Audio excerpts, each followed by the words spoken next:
In this episode, we're going to start making a game for the Commodore 128. This episode will just set the fundamentals, just setting the game framework. So what I have here is VS Code. When the Commodore 64 and Commodore 128 first boot up, they go into BASIC. If you want to run a program on the Commodore 128 or the Commodore 64, the system will expect a BASIC program. And so in order to run a machine language program, we have to put in a little piece of BASIC code at the beginning of our assembly language program. Now, if you recall from a previous episode, on the Commodore 128, BASIC starts at the address 1C01.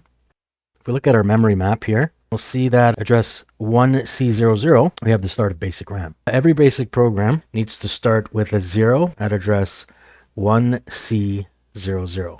The basic program essentially starts at 1C01.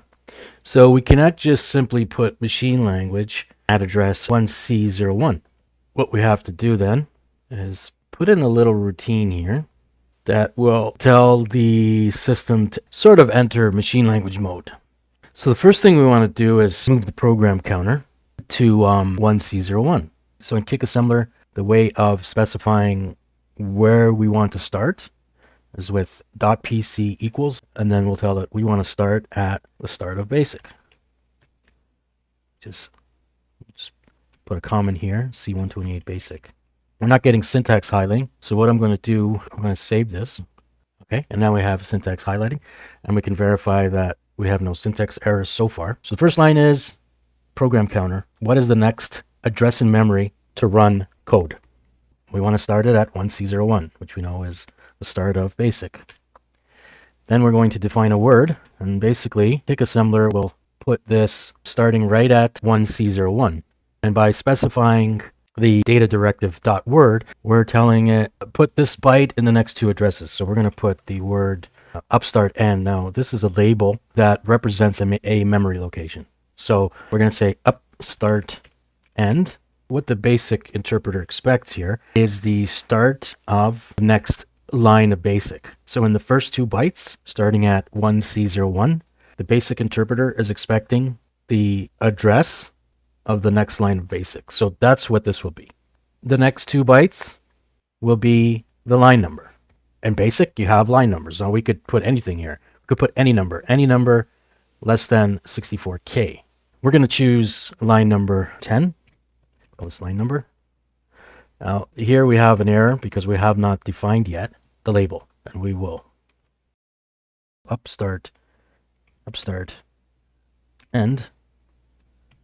We've defined it here. So now that we have the line number basic, we're going to, at the next address, add 1 byte, which is going to be the code for the sys command in basic. And the code for the sys command is 9E. And again, the sys command tells basic to start running machine language code at a specific address. Now the sys command takes an address, a decimal address. So Kick Assembler comes with a built-in function to convert a decimal address to a string, because what the basic interpreter will expect is not a number starting at the next byte after sys. It will expect a string representing that address. So instead of address 2, 3, 4, 5 as a numeric value, we're going to have an entire string representing this number. So instead of having 1 byte representing the numeric value, we're going to have 1, 2, 3, 4 bytes representing the string. So at the next address, we'll use the data directive text to let Kick Assembler know that there's a series of bytes coming, and they will be ASCII representations of a series of numbers. So to do that, we'll put 2 int string. Then we have to pick an address that we want to actually start at. I'm going to call it start.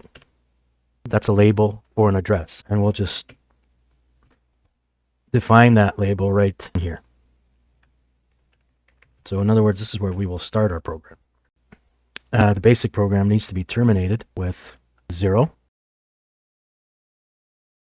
And then the next line, the basic program is upstart end, which we've told basic that our next basic line will start at this address. So at the next 2 bytes, we're telling kick assembler to make the next 2 bytes 0. 2 zeros signals the end of the program. And then we're going to put our program counter, PC, right at 1C0E, which is the end of our little basic program. End of basic program. I will bring up a calculator. We'll start at 1C00 and then start adding. 1C00, 1C00. We have 2 bytes, so we're going to add 2 plus 2 bytes. Then we have another 2 bytes. We're going to add another 2 bytes. Then we have 1 byte, so we're going to add 1 byte. Then we have the text or the string representation of the decimal address, and we know that can be 5 numbers long. So we have a maximum of 5, so we will add then 5 bytes. Add 5. Then we have a byte that terminates the basic line, so we'll add 1 more byte. And then we're going to terminate the basic program with 2 bytes, so we'll add 2 more bytes, and we'll calculate that. So we will end the basic program at 1C0D, but we essentially want to put the program counter at the line following that. Table start will actually be then 1C0E. Macro. And then we give the macro name. We're going to call this basic up start, and we're going to pass an address. This address is basically where we're starting our game code. So we have to change the start to address. To start our actual program, we would call the macro, and we'll call it by its name, basic upstart. And we would specify the address where we want to start our machine language code. And because start has not been defined yet, it's underlining it as an error. So let's define our label. Since we put our program counter here in the macro at 1C0E, our start address will actually be *1C0E for those that are curious, right? So this label represents the address X1C0E. Let's just test this. Starting at address 1C0, this is going to be what we want to see. Is we want to at least see that the program is working. I'll put a jump executing our code starting here. And when we're in the Vice monitor, I'll save this. Let's just go ahead and run this. So we'll just look for the string hello world. I'm going to take the base.prg and drag it over to my Vice.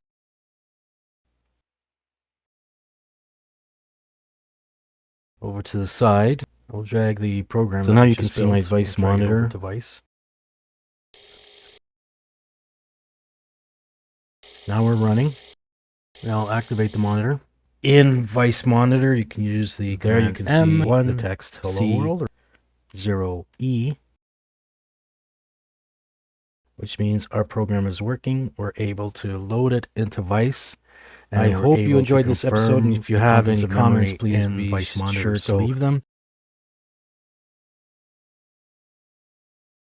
I'll see you guys on another episode. Thanks a lot, and bye for now.